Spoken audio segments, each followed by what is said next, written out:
What is God's will for my life?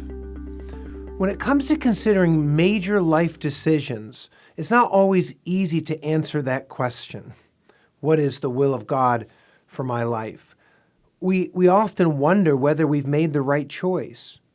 But no matter the situation, no matter the decision we have to make, joy, prayer, and gratitude are always the right answer to the question, what is God's will for my life? Listen to how the Apostle Paul answers that question in 1 Thessalonians 5, verses 16 through 18. Rejoice always, pray without ceasing, give thanks in all circumstances. Listen, for this is the will of God in Christ Jesus for you.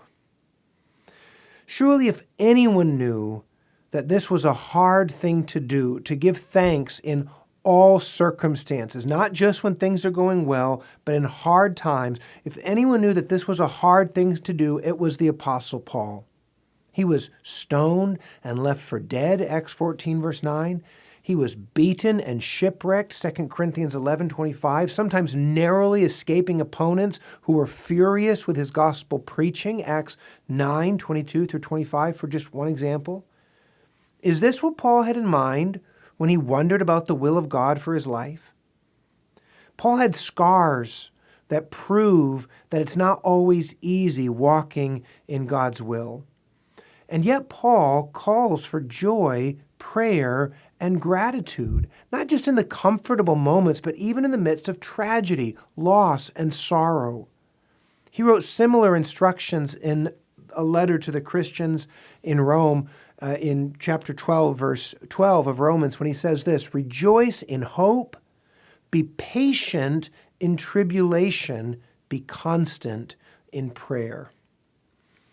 In 1 Thessalonians 4, Paul summarizes God's will for his people in another way.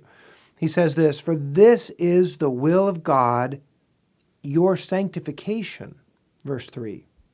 Sanctification is a gracious work of God in us that makes us more and more willing to die to our former sinful ways and instead to live godly lives, as the Westminster Shorter Catechism puts it in question and answer 35.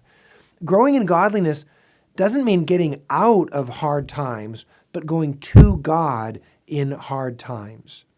If you're learning to find joy in God always, to go to Him confidently in prayer, and to thank Him for His goodness in all things, then you can say with confidence that you're walking in God's will for you.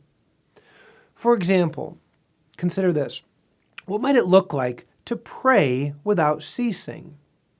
Surely it doesn't mean that we sit in silence with our hands folded, eyes closed all day in prayer. We have far too many God-given responsibilities to spend our time just like that all day.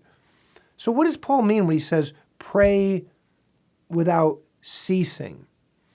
Puritan pastor Thomas Manton helpfully explained an answer to that question in this way.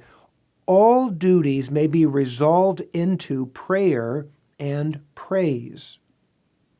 Now, as the life of a Christian is a life of love and praise, a kind of confession or hymn to God, so in other respects, it is a prayer.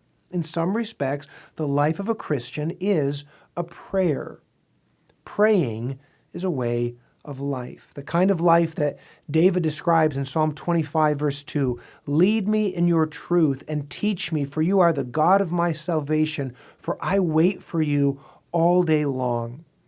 It's this kind of attitude, this dependence on God that enables us to rejoice always, to pray without ceasing, and to give thanks in all circumstances. And when we do, we know that we are walking in God's will for us.